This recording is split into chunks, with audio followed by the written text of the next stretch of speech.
Hi everyone, welcome to my channel. Thank you so much for tuning in last week for my other video. This week I'm going to be discussing my experience with the Child and Adolescent Mental Health Service.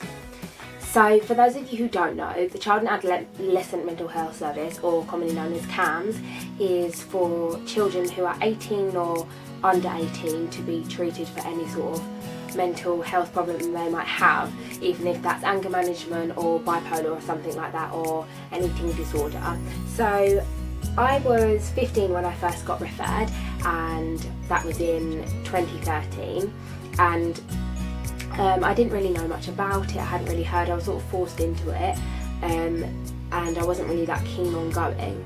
So the first time I went was pretty much, I think you either get on a waiting list, or I was referred, and so they make you say why do you think you're here and stuff like that. So you go, there's like a care team, and someone sort of makes you go through everything that's happened, if something's happened, and other stuff like that really. So I think firstly it was quite, it's a bit rubbish because you're just sitting there like, I really don't want to be here, and you have to sort of repeat everything that's happened to you, or just go through the family tree and stuff like that, and you're just like, oh please.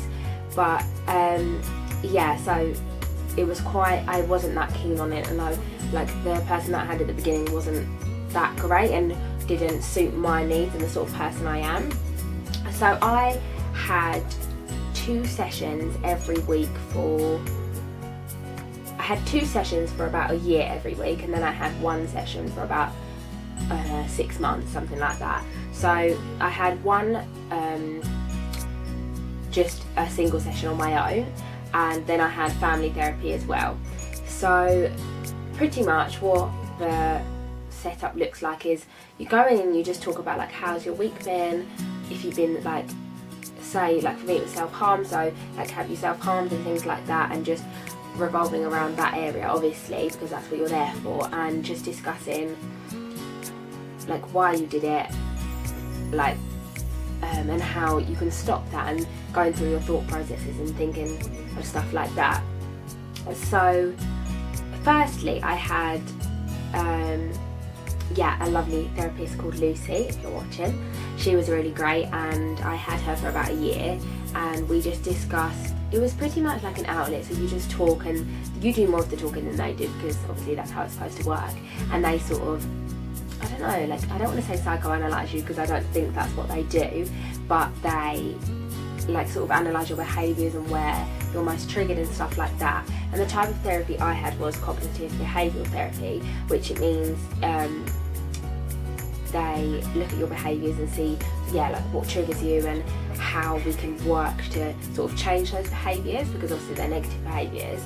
So, and that was really, really good, and she was nice, and I got on really well with her, and she didn't push me too much. But then towards the end of my time coming, they said you can either leave or we can try out a different therapist. So I wasn't quite ready to leave, so I decided to go and have sessions with someone else, and my family therapy session had happened, had finished already. And yeah, so then I had Kate, who was really, really good, and she was totally different, and she really pushed me to challenge myself, whereas a lot of at the beginning obviously you're in quite a vulnerable place, so that person wants to ease you into it, but this it was really, really helpful because I just needed that extra push so that I could think, actually it's make or break, I make the decision to get better or I don't. And that was really, really cool. And yeah, I think I really, towards the end I was sort of sad to leave. It's a weird feeling because you've sort of been so attached to it for so long, and you don't have, you're sort of oh, it's the big wide world, what am I going to do sort of stuff, but they really prepare you to do that, and that's really, really nice.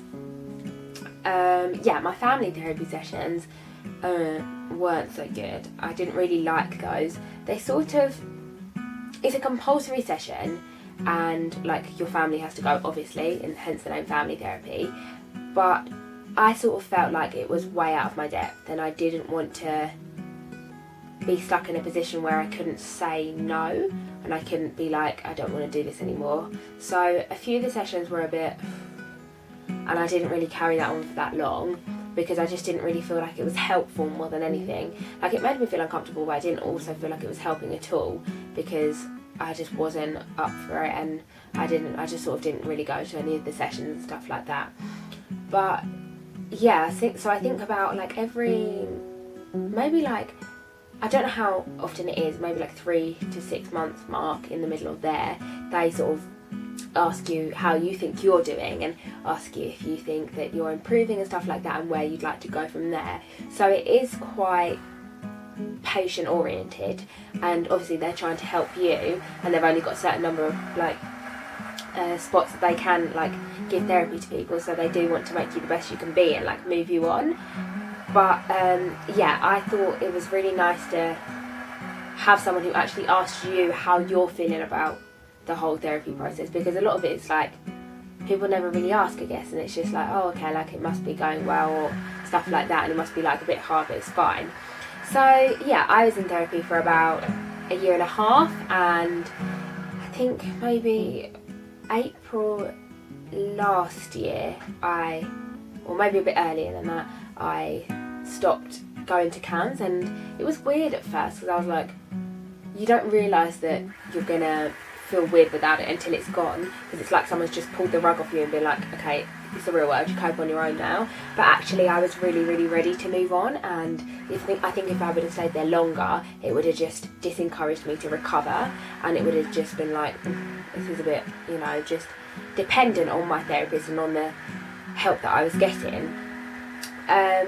Yeah, so overall I had a really, really good experience at CAMHS, and I had just gotten the best help that I could get there, and I believe like the team worked really well to sort of help me to do what was right. Yeah. So I've got a couple of questions that I'm going to answer. So the first one is, what should I do if I don't like the person who I have therapy with? I'd probably say change, definitely change. If you don't like that person at the beginning, you're probably not going to like them at the end, and it's not going to optimise you getting better if you don't like them and you don't have a connection with them. So I'd probably say that, yeah, like if you don't like your therapist, or you don't get on with them, there's a difference. Yeah, just outlining, there is a difference. There's a difference between you not liking them because you think they push you too hard, and you not liking them because you just can't really tell them anything, you can't really open up. So I'd say, like, speak to whoever like you're living with and ask them what they think of it, and just sort of try and weigh up the pros and cons there are of moving like therapists. Number 2, how long do you think I should carry on with therapy for? This is like really, really dependent on you, and dependent on what your care team thinks is right. Because you might think that you're doing really, really well, but your care team can see that you've had like a slip up here and a slip up there, and it's not so great. So I'd probably say that